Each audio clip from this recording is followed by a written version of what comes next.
avec vous ou dans votre téléphone. Si vous allez dans votre téléphone, oubliez la page des messages et allez tout de suite à l'application de la Bible. Ça serait mieux. En Matthieu 24, où j'aimerais lire les versets 37 à 39 et puis versets 42 à 44.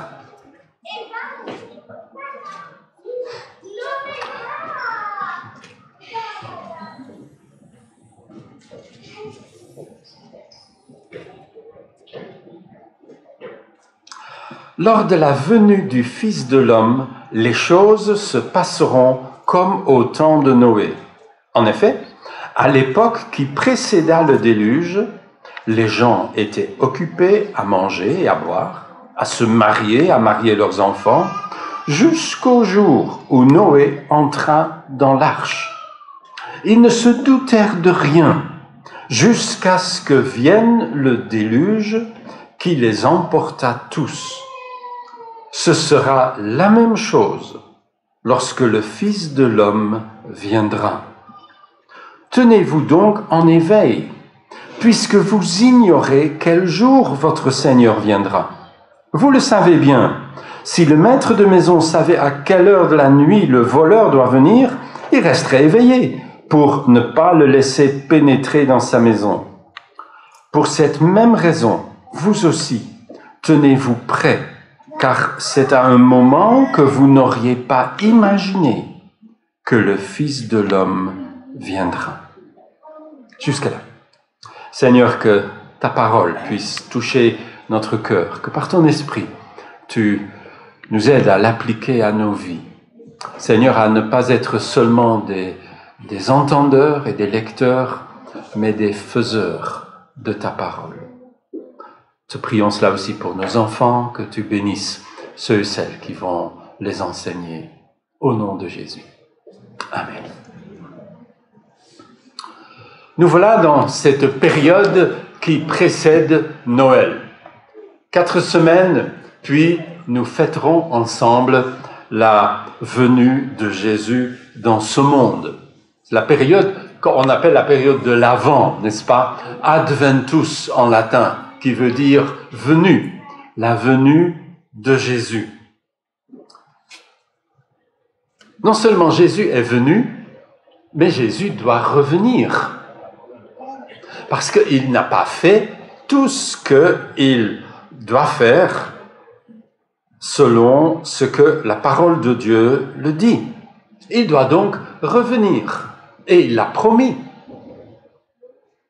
Et même si aujourd'hui, de moins en moins de monde y croit, et même dans beaucoup d'églises, on n'en parle plus guère, reste le fait indéniable que Jésus va revenir. Cela est dit clairement dans les textes que nous venons de lire et dans d'autres que nous allons y ajouter. Jésus dit, ce sera la même chose qu'au jour de Noé, lorsque le Fils de l'homme viendra. Il pose la question dans ce chapitre, quand il revient, trouvera-t-il la foi sur la terre?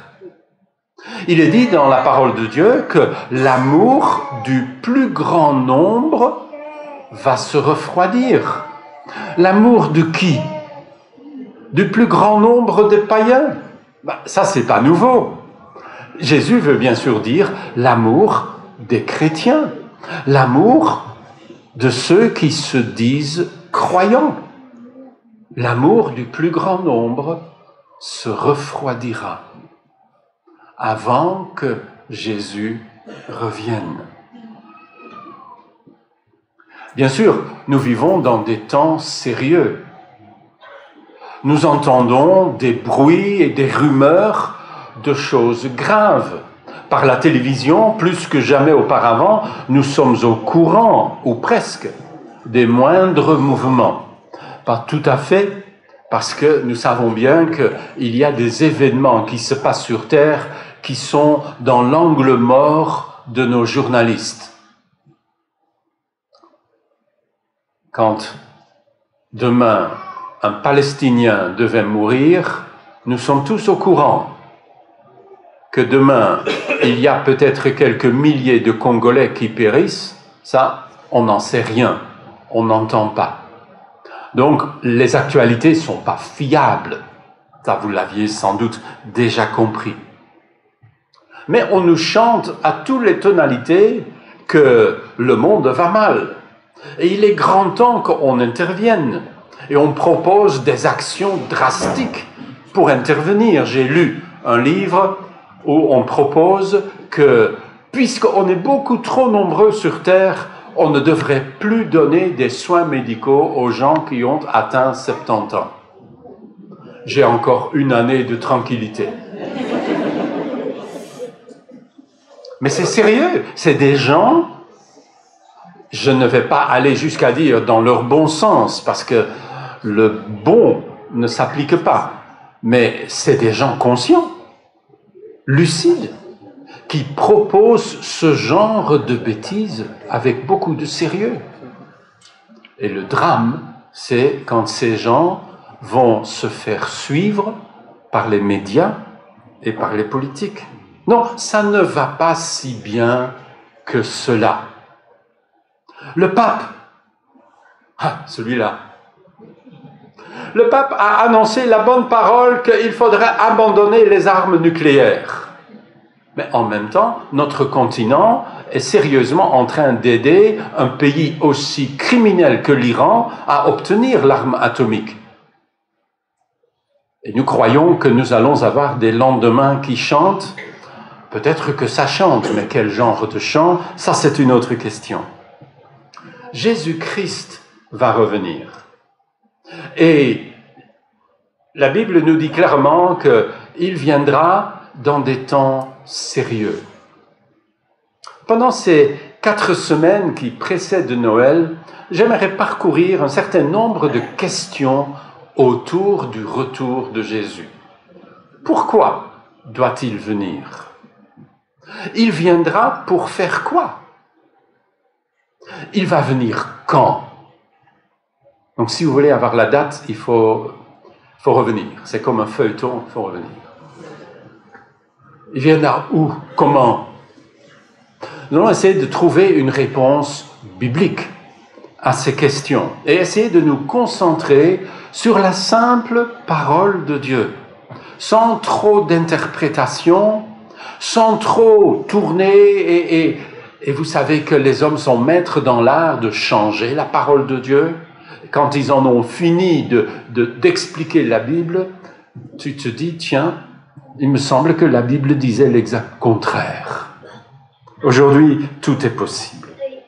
Mais nous voulons écouter tout simplement la parole de Dieu pour répondre à ces questions. Tout d'abord, aujourd'hui, la question, pourquoi doit-il venir? Il ne doit pas venir parce que le monde va mal. Ce n'est pas réellement la première raison. J'aimerais soulever 3 choses, indiquer 3 raisons pourquoi Jésus-Christ va revenir. Tout d'abord, et je crois que ça doit rester la première des raisons, il revient parce qu'il l'a promis. Il est parti avec une promesse. Et vers la fin de sa vie terrestre, il a été très clair, comme en Matthieu 24, qu'il va revenir. Vous n'auriez pas, dit-il dans le dernier verset que nous avons lu, pour cette raison, vous aussi tenez-vous prêts, car c'est à un moment que vous n'auriez pas imaginé que le Fils de l'homme viendra. Il va revenir. Il a dit cela à ses disciples 2 jours après qu'il a dit ce qu'il est écrit en Matthieu 24 et 25. Il a réuni ses disciples dans la chambre haute autour de la dernière scène. Et autour de la scène, il avait beaucoup de choses à leur dire. Jean nous donne un aperçu dans son évangile, dans les chapitres 13 à 17. Et au chapitre 14, dans les premiers 3 versets, Jésus dit ceci à ses disciples réunis autour de la table de la Sainte Seine. Il dit « Que votre cœur ne se trouble pas. Ayez foi en Dieu. Ayez aussi foi en moi. Dans la maison de mon Père, il y a beaucoup de demeures. Si ce n'était pas vrai, je vous l'aurais dit. En effet, je vais vous préparer une place. Lorsque je vous aurai préparé une place, je reviendrai et je vous prendrai avec moi, afin que vous soyez vous aussi là où je suis. Je reviendrai. Promesse formelle. Jésus le répète dans l'Apocalypse. Sur les dernières pages et jusque dans l'avant-dernier verset de la Bible, il parle clairement de ces choses. Oui, dit Jésus, je viens bientôt. J'apporte avec moi mes récompenses pour rendre à chacun selon ce qu'il aura fait. Et dans l'avant-dernier verset de la Bible, le témoin qui affirme ces choses déclare « Oui, je viens bientôt. » Oh oui, qu'il en soit ainsi. Viens, Seigneur Jésus. Il vient bientôt. Ça fait rire beaucoup de païens. Il a dit qu'il revient bientôt. Voilà bientôt 2000 ans qu'il est parti. Voilà 1900 ans qu'il a dit cela à Jean dans l'Apocalypse. Et il n'est pas là. Le monde est toujours pareil. L'apôtre Pierre remarque cela à la fin de sa vie. Il y a des moqueurs qui disent « tout est pareil depuis toujours ». Et puis il dit « non, non, tout n'est pas pareil depuis toujours. Vous avez oublié le déluge ? Non, tout n'est pas pareil. » Et le déluge est arrivé à un moment où personne ou presque s'y attendait. Il n'y a que quelques-uns qui ont vu venir Noé et les siens. Jésus dit avec assurance qu'il va revenir et qu'il nous appartient donc de l'attendre et de préparer sa venue. Quand ses disciples lui disent « Seigneur », après la résurrection, juste avant l'ascension, « Seigneur, est-ce en ce temps que tu vas enfin établir le règne sur le trône de David ?» Et Jésus dit, le temps de cela, ça ne vous regarde pas. Dieu a gardé ça pour lui. Mais vous allez recevoir le Saint-Esprit. Et vous allez être mes témoins. Tout près de chez vous et jusque aux confins du monde. Ça, c'est votre mission, votre mandat en attendant. Mais nous attendons. La définition même du chrétien, c'est quelqu'un qui attend le Seigneur Jésus qui doit nous délivrer de la colère à venir. L'apôtre Paul dit cela en 1 Thessaloniciens. Je reviendrai. Vous savez que ces paroles sont assez uniques. Vous pouvez scanner à travers toutes les religions du monde. Vous n'allez pas trouver un autre chef religieux qui, sur le seuil de la mort, quand Jésus dit cela, moins de 24 heures après, il expire sur la croix. Et il le savait. Il n'y a pas un autre dirigeant religieux qui a eu l'idée de dire cela, de dire « je vais mourir, mais je vais revenir ». On sait bien qu'on ne revient pas, qu'on a pris un aller simple à la fin de notre vie et pas un aller-retour. Bouddha, il n'a pas dit qu'il allait revenir. Il est parti. Moïse n'a jamais dit que patientez, je vais revenir. Et il est mort. Mohammed, il a parlé de la fin des temps, mais il n'a jamais dit « et moi je vais revenir ». Curieusement, Mohammed dit que c'est Jésus qui va revenir. Au moins une chose pour laquelle il avait raison. Il n'y a que Jésus qui a annoncé haut et fort « je vais revenir ». Et il a veillé que ce soit écrit dans la Bible pour que nous ayons une assurance entière dans sa promesse.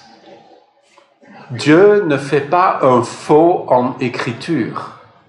Dieu tient parole. Sa promesse est certaine.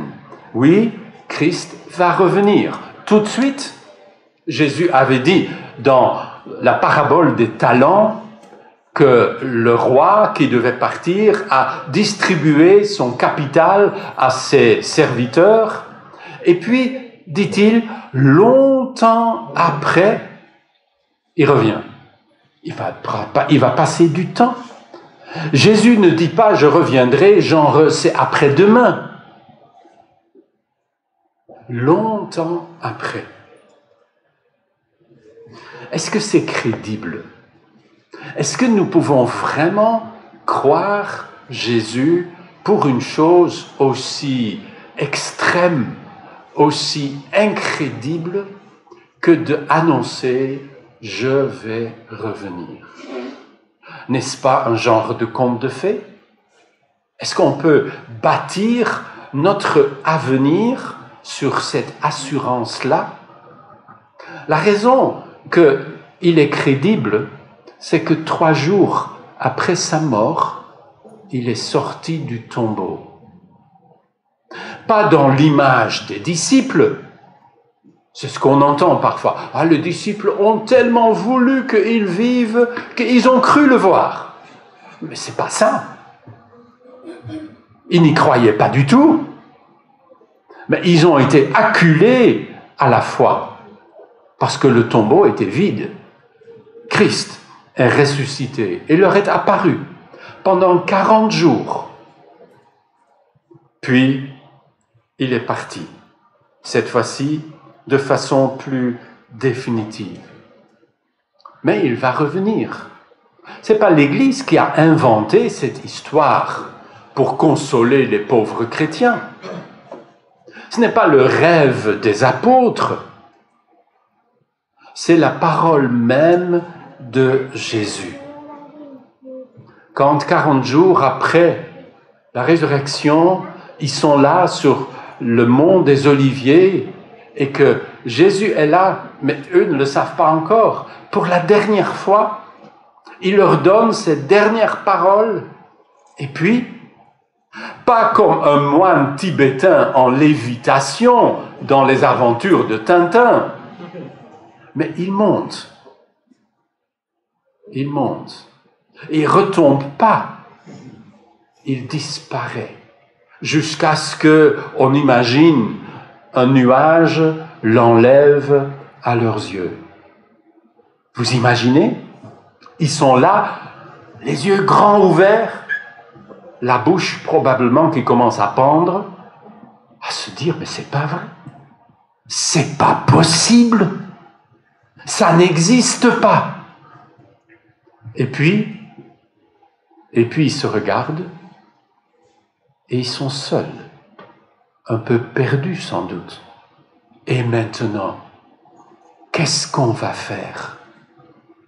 Et Dieu leur envoie 2 anges qui leur disent ces paroles connues. « Hommes de Galilée, pourquoi restez-vous ainsi à regarder le ciel? Ce Jésus qui a été enlevé au ciel du milieu de vous en redescendra un jour de la même manière que vous l'avez vu y monter. » C'est la même promesse maintenant dite par des anges, toujours écrit dans la parole de Dieu, pour que nous ayons une foi certaine. Nous n'avons pas besoin de broder autour de cela. Nous pouvons tout simplement prendre à la lettre la parole de Dieu. Il va revenir. Il va revenir parce qu'il l'a promis. Est-ce que vous l'attendez? Est-ce que vous préparez sa venue? C'est ce que nous dit l'Écriture. D'attendre et de hâter le jour du retour de Jésus. Il vient parce qu'il l'a promis. Deuxièmement, il vient parce que les prophètes en ont parlé en détail. Il y a les annonces des prophètes. Ce n'est pas une mince chose. En cette période avant Noël, nous entendrons plusieurs prophéties messianiques qui sont lues dans les églises. C'est logique. Jésus n'est pas venu comme ça par totale surprise. On l'attendait. On savait que le Messie devait venir. On va revenir là-dessus quand on va parler du quand. Mais peu à peu, l'Ancien Testament, dès le début de l'humanité, va annoncer la venue de quelqu'un qui viendrait délivrer l'humanité de l'esclavage, du péché et du diable. Dans le jardin même, où nos premiers parents viennent de se rebeller contre Dieu, dans le jardin d'Éden même, cette parole vient aux oreilles de nos premiers parents. Je susciterai l'hostilité entre toi-même et la femme, entre ta descendance et sa descendance. Celle-ci t'écrasera la tête et toi, tu lui écraseras le talon. Il va venir quelqu'un. C'est encore un peu flou. Mais ce qui est clair, c'est qu'il va venir faire. Il va mettre fin à la domination de l'ennemi. Et on s'imagine Adam et Ève regarder avec espérance le jour où cette promesse serait accomplie. Quand sa ventre commence à s'arrondir et qu'elle attend son premier enfant, ils ont peut-être regardé l'un vers l'autre. Est-ce celui qui a été promis? Cruelle déception, non? Caïn, c'est vraiment pas le Messie. C'est le contraire. Pourtant, la prophétie ne dort pas. La prophétie va être renouvelée et devenir plus précise. 10 générations après Noé, Dieu vient à Abraham et lui dira qu'il sera en bénédiction par sa descendance à la terre entière. Et puis, ça va se préciser. Quand Jacob a dit à 12 fils, avant de mourir, en donnant sa bénédiction à ses 12 fils, il précisera que le sceptre ne s'éloignera pas de Juda, jusqu'à ce que vienne le Shiloh, celui qui doit être envoyé. Il naîtra de Juda. Quelques générations plus tard, de Juda naîtra le roi David. Et ce sera clair que son trône demeurera éternellement. Mais le fils de David n'était pas le Messie, ce n'était que Salomon. Et la promesse est toujours en hibernation, toujours remis à plus tard. Puis, 700 ans avant Jésus-Christ, viendra le prophète Ésaïe pour dire que le Messie viendra, Emmanuel, et il naîtra d'une vierge. Juste pour corser un peu les choses, pour les rendre encore plus invraisemblables. Ce que la théologie, bien sûr, a bien capté en disant « oui, mais c'est pas une vierge, ça veut dire jeune fille ». Non, ça veut bien dire vierge. Le texte de l'Écriture ne se trompe pas. Et puis, il y a Michée, plus ou moins en même temps, qui va ajouter « ah, mais il va naître à Bethléem ». Et heureusement que les Juifs avaient bien pigé quand ils sont réveillés en pleine nuit par Hérode, qui a quelques visiteurs encombrants venus de l'extrême nord d'Israël, en Perse, et qui viennent pour adorer le roi qui vient de naître. Alors Hérode appelle au secours, et les scribes tirés de leur lit sont pourtant bien au courant de la Bible. Oui, c'est à Bethléem, vous vous êtes trompé d'endroit, allez à Bethléem. Eux ne sont pas allés. Ils savent sans croire. Ça, c'est une leçon importante, non, pour nous. Est-ce qu'il y a des choses que nous savons sans les croire? Est-ce que nous savons un tas de choses, mais en fait, nous ne les croyons plus? Eux étaient dans le cas. Christ est né à Bethléem. Mais les prophéties messianiques ne sont pas aussi directes et aussi simples que cela. Parfois, c'est un peu plus complexe, non?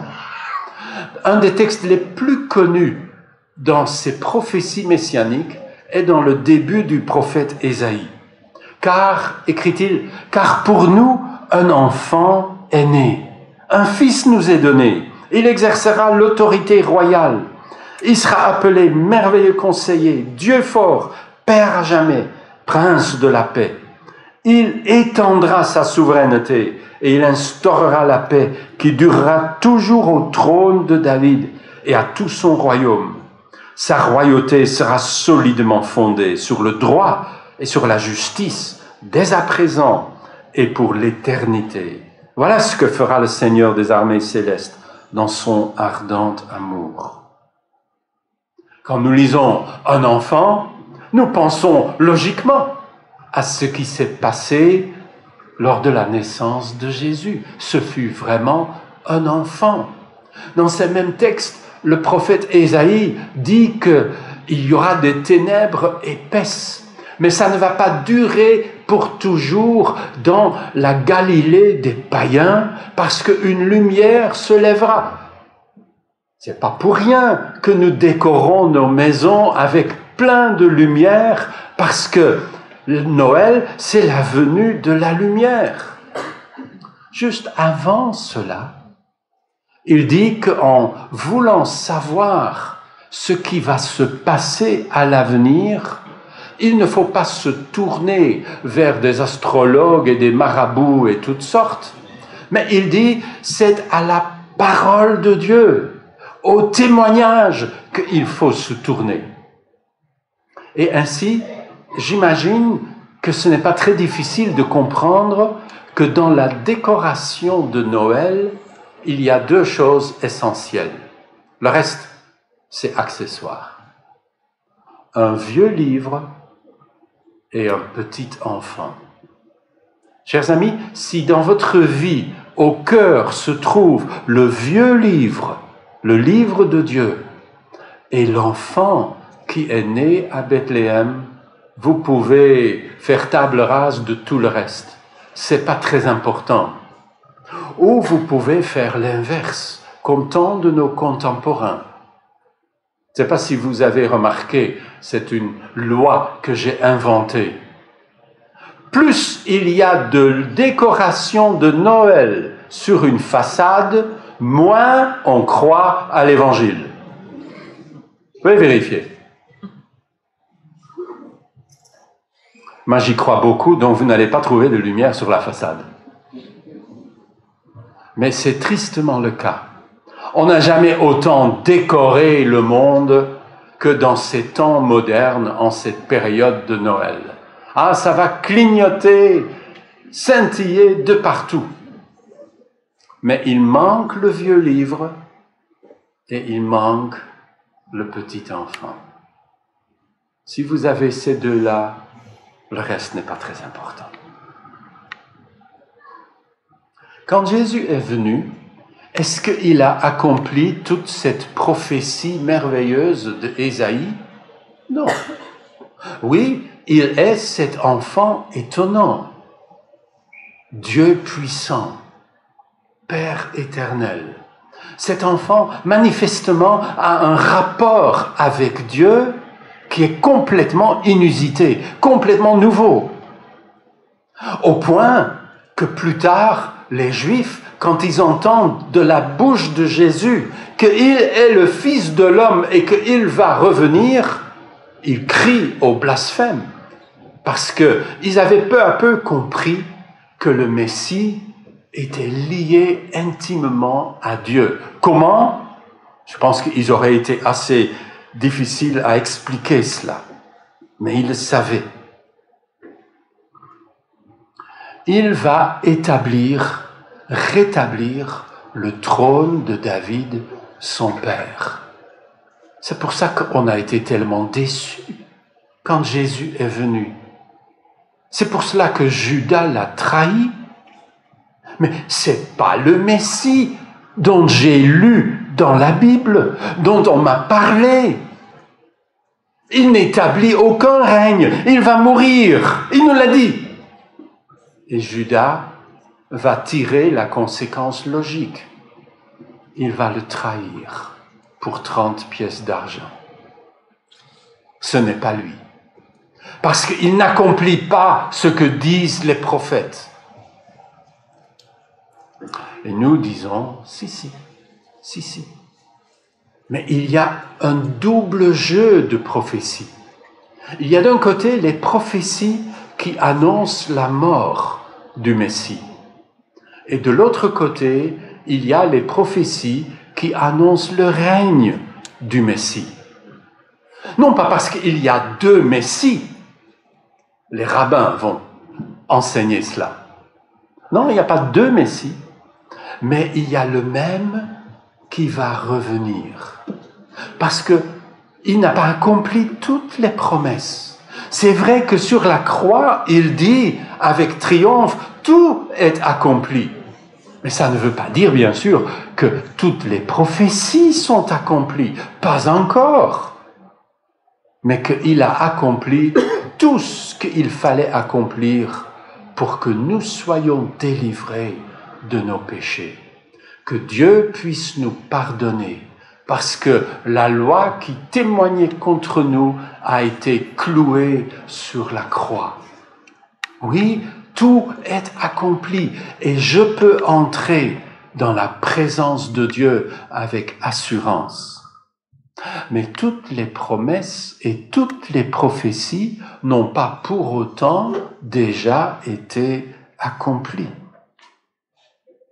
S'il est venu mourir en accomplissant à la lettre les prophéties de la parole de Dieu, nous pouvons avoir l'assurance qu'il va aussi sûrement revenir pour accomplir ce qui doit encore être accompli.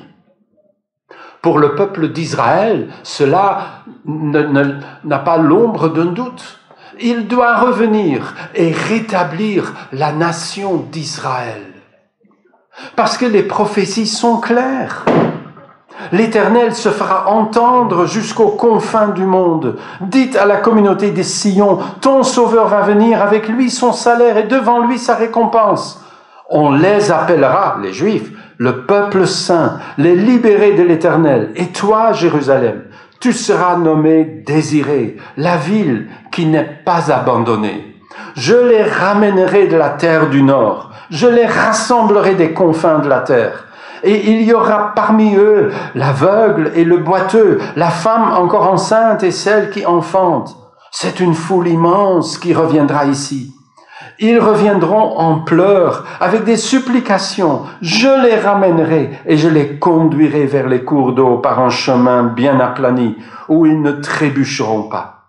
Car je serai un père pour Israël, et Éphraïm sera mon premier-né. Voici ce que dit le Seigneur l'Éternel. Le jour où je vous purifierai de tous vos péchés, je repeuplerai vos villes, et l'on rebâtira ce qui est en ruine. Alors les nations qui auront subsisté autour de vous reconnaîtront que c'est moi, l'Éternel, qui a rebâti et ce qui était démoli et replanté ce qui était dévasté. Moi, l'Éternel, je l'ai promis et je le réaliserai. De Jérusalem, je vais faire une coupe enivrante pour tous les peuples qui l'entourent. Il en sera de même pour Juda quand on assiégera Jérusalem. Voici en ce jour-là, je ferai de Jérusalem une très lourde pierre pour toutes les nations. Et quiconque essaiera de la lever de terre en sera tout meurtri. Tous les peuples du monde uniront leurs efforts pour la combattre. On croirait le journal parler. Je répandrai alors sur la famille de David et sur ceux qui habitent Jérusalem un esprit de pitié et de supplication. Alors ils tourneront le regard vers moi, celui qu'ils auront transpercé, et porteront le deuil pour lui, comme on porte le deuil pour un enfant unique. Ils pleureront sur lui, tout comme on pleure amèrement pour son fils premier-né. Voilà ce que dit l'Ancien Testament. J'ai pris 4 prophéties. J'en aurais pu prendre beaucoup plus. Il va venir pour accomplir ce qui n'a pas encore été accompli. Et nous pouvons avoir confiance dans la parole prophétique qui pour nous est comme une lumière sur notre sentier. Il revient parce que les prophètes le prédisent. Et il revient, troisièmement et courtement, parce que le monde est mûr pour le jugement. Longtemps après, comme il avait dit dans sa parabole, longtemps après, il revenait. Le monde est mûr pour le jugement. Quand il est venu, il a raconté cette parabole des vignerons. Des vignerons qui avaient dit, on va tuer le fils, et comme ça, la vigne est à nous. Aujourd'hui, presque 2000 ans plus tard, c'est encore pareil. Cette fois-ci, ce ne sont pas les Juifs, mais la terre entière qui hurle que c'est eux les maîtres ici-bas. Et eux vont faire ce qu'il faut pour conserver la planète. Ils vont bannir tout ce que dit la Bible, parce que la Bible s'est trompée. Il ne fallait pas dominer sur la création. L'homme devrait servir la création. Notre monde est mûr pour le jugement. On a transgressé pratiquement tout ce que Dieu a ordonné. Regardez les 10 commandements, mettez-les au négatif. Vous avez une photo de notre société. On a tout brisé que Dieu a ordonné. On veut faire à sa mode. L'apôtre Paul résume tout cela dans sa lettre aux Romains. Il n'y a pas de juste, pas même un seul, pas d'homme capable de comprendre, pas un seul qui cherche Dieu. Ils se sont tous égarés, ils se sont corrompus tous ensemble. Il n'y en a pas un qui fasse le bien, non pas même un seul. Leur gosier ressemble à une tombe ouverte. Leur langue sert à tromper. Ils ont sur les lèvres un venin de vipère. Leur bouche est pleine d'aigres malédictions.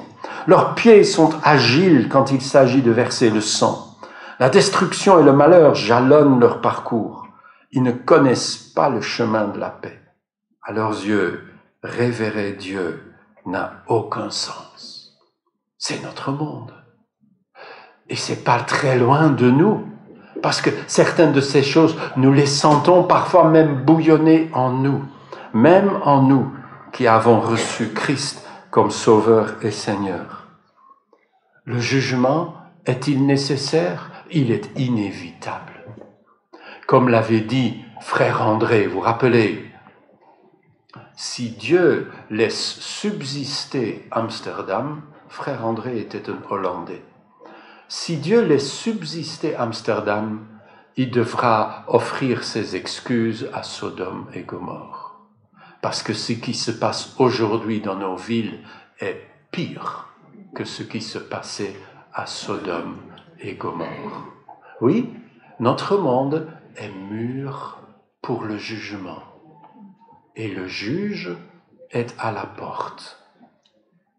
Voici ce que dit l'apôtre Paul. Dieu ne tient plus compte des temps où les hommes ne le connaissaient pas.